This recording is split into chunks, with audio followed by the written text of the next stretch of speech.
दोस्तों नमस्कार, मैं हूं संजीत कुमार और आपने देखना शुरू कर दिया है बिहार टीचर पॉइंट। दोस्तों आज बात करेंगे विद्यालय के प्रभार को लेकर के। जी हाँ, जैसा कि आप स्क्रीन पर देख रहे हैं कि स्कूल में प्रभार को लेकर के मारामारी होती है, तो इसी सब को लेकर के एक सरकारी आदेश जारी हुआ है कि विद्यालय के प्रभार में कौन रहेंगे। और ये बहुत ही बेहतरीन कदम है सरकार का और माननीय शिक्षा मंत्री और माननीय नीतीश कुमार जी को हम नमन करते हैं कि इस तरह का विवाद से आपने मुक्ति दिला दिया। और जो विद्यालय शिक्षा का केंद्र होना चाहिए, जो विद्यालय शिक्षा का केंद्र का आकर्षण होना चाहिए, जहाँ बच्चों को के भविष्य को सजाने और संवारने का काम होना चाहिए, वहाँ के शिक्षक विद्यालय के प्रभार में बने रहने के लिए लड़ाई लड़ते हैं। यह बिहार के लिए बहुत ही दुखद और दुर्भाग्य का विषय है। लेकिन मैं अपने माननीय मुख्यमंत्री श्री नीतीश कुमार जी को, हम अपने अभिभावक श्री नीतीश कुमार जी को और माननीय शिक्षा मंत्री श्री सुनील कुमार जी को मैं पुनः धन्यवाद देता हूं कि उन्होंने ऐसे विषय को एक झटके में समाप्त कर दिया। और अब विद्यालय के प्रभार के लिए कम से कम इस तरह का जो आप देख रहे हैं स्क्रीन पर कि विद्यालय के प्रभार को लेकर के स्कूलों में, विद्यालय में विवाद चलता है और शिक्षक दो गुट में बढ़ जाते हैं। कुछ उस गुट के शिक्षक होते हैं, कुछ उस गुट के शिक्षक होते हैं और गुटबाजी करते हैं। तो कम से कम ये बात अब आगे नहीं होगी। हम पढ़े लिखे हैं, विद्यालय को संचालन कैसे करना है आपस में एक समन्वय बना करके करना चाहिए। तो आइए जानते हैं कि विद्यालय के प्रभार में अब कौन रहेंगे। देखिए, विद्यालय के प्रभार में के बारे में आप जान लीजिए कि सबसे पहले वो रहेंगे जिनका सेवा 8 वर्ष हो गया है। समझ गए? जिनकी सेवा 8 वर्ष हो गई है वही विद्यालय के प्रभार में रहेंगे। एक दूसरा, वो प्रशिक्षित का वेतनमान पा लिए हैं। समझ गए? जिनकी सेवा 8 वर्ष हो गई है विद्यालय के प्रभार में वही रहेंगे। ठीक है। एक दूसरा, वो ट्रेंड का वेतन पाते हों, यानी कि प्रशिक्षण का वेतन पाते हों, और वो भी जो सबसे पहले जो प्रशिक्षित होंगे, समझ गए, जो सबसे पहले प्रशिक्षित होंगे वही होंगे विद्यालय में सीनियर। आइए और सारा कुछ जानते हैं विस्तार से। और अगर आप चैनल पर नए हैं तो चैनल को सब्सक्राइब करिए, बेल आइकन को दबाइए ताकि वीडियो का नोटिफिकेशन आपको मिलता रहे।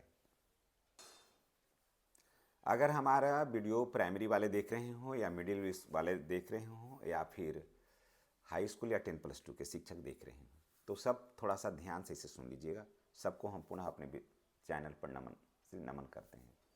देखिए, अगर कोई जिला संवर्ग के शिक्षक हैं, यानी पुराने वेतनमान वाले जहाँ हैं, समझ गए ना, सबसे पहले तो विद्यालय के प्रभार में वही रहेंगे, वही सीनियर होंगे।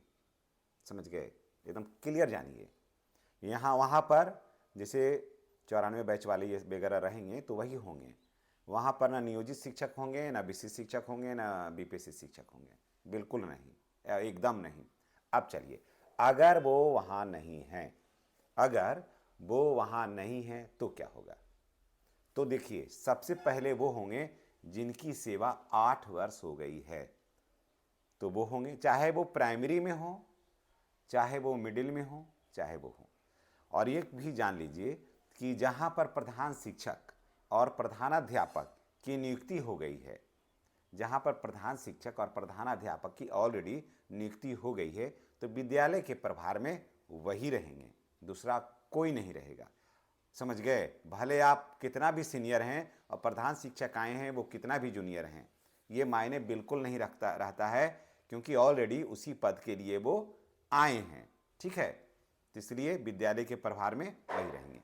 अगर नहीं हैं तो का जानिए, अगर नहीं है कोई तो का जानिए, तो 8 वर्ष सेवा होना चाहिए। पहला नियम है कि 8 वर्ष सेवा होना चाहिए। दूसरा कि वो प्रशिक्षित होना चाहिए। प्रशिक्षित का मतलब कि वो डीएलएड होना चाहिए, 2 वर्षीय बीएड होना चाहिए, 2 वर्षीय होना, वो बीएड भी होना चाहिए ऊपर की क्लास के लिए, और या फिर बीटी ट्रेनिंग किए हुए होना चाहिए। अगर ये लोग किए हुए हैं तो विद्यालय के प्रभार में यही रहेंगे। डीईपी से जो अगर आप किए हैं तो नहीं होगा। अगर ये लोग ऑलरेडी करके आए हैं तो विद्यालय के प्रभार में ये लोग रहेंगे, ना कि कोई और लोग रहेंगे। बात को समझ रहे हैं ना मेरी बात को?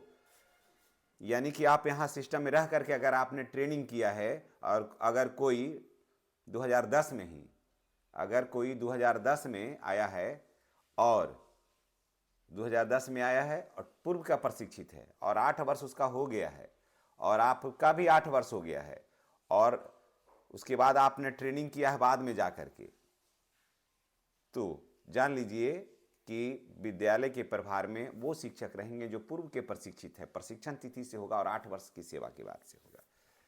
ठीक है, यही विद्यालय में सीनियर होंगे। तो ऐसे में सबसे ज़्यादा फायदा किसे हो रहा है यहाँ पे? तो नियोजित शिक्षकों को हो रहा है। ऐसे में सबसे ज़्यादा फायदा हो रहा है नियोजित शिक्षकों को।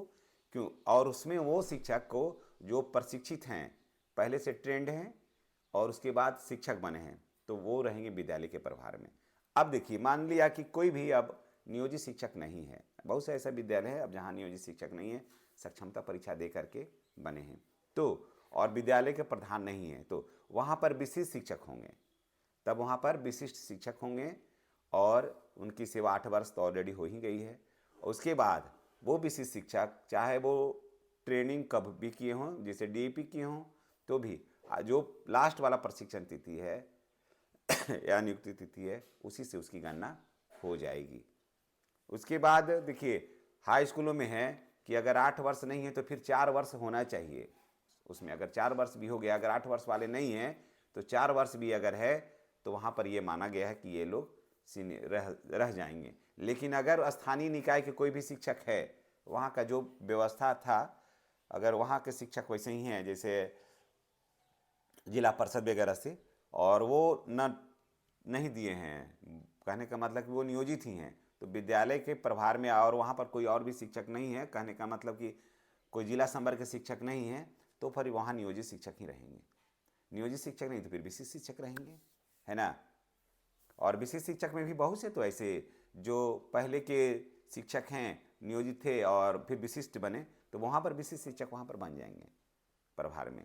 और यही स्थिति अब देखिए विद्यालय, अब क्रम क्या होगा हम आपको सजा के देते हैं। 1 to 5 की ही बात कर लेते हैं। तो सबसे पहले प्रधान शिक्षक एक हो गया एक क्रम में। दूसरा में ऐसे समझ लीजिएगा नियोजित शिक्षक, ठीक है। तीसरा में विशिष्ट शिक्षक, चौथा में बीपीएससी शिक्षक, ठीक है। ऐसे सजेगा। अगर प्रधान शिक्षक नहीं है तो नियोजित शिक्षक, फिर विशिष्ट शिक्षक, बीपीएससी वाले। अगर नियोजित शिक्षक भी नहीं है तो विशिष्ट शिक्षक और बीपीएससी शिक्षक। अब थोड़ा मिडिल स्कूल में चलते हैं। तो वहाँ देखिए कैसे होगा। पहले तो जिला संवर्ग के शिक्षक एक, है ना। उसके बाद 34,540 वाले, उसके बाद नियोजित, उसके बाद विशिष्ट, उसके बाद बीपीएससी शिक्षक। यही क्रम होगा। अगर पूर्व के नहीं रहेंगे शिक्षक, है ना, जैसे जिला संवर्ग के शिक्षक नहीं रहेंगे तो वहाँ पर होंगे फिर 34,540 वाले। अगर ये भी नहीं रहेंगे तो नियोजित शिक्षक, ये भी नहीं रहेंगे तो फिर विशिष्ट शिक्षक, फिर बीपीएससी के शिक्षक होंगे। और अगर प्रधानाध्यापक की बहाली जहाँ हो गई है तो वही रहेंगे, उसके बाद फिर यही क्रम होगा। तो ये जानकारी आपको कैसी लगी है कमेंट करके बताइएगा। और अगर आप चैनल पर नए हैं तो चैनल को सब्सक्राइब करके बेल आइकन को दबाइएगा ताकि वीडियो का नोटिफिकेशन आपको मिलता रहे। धन्यवाद।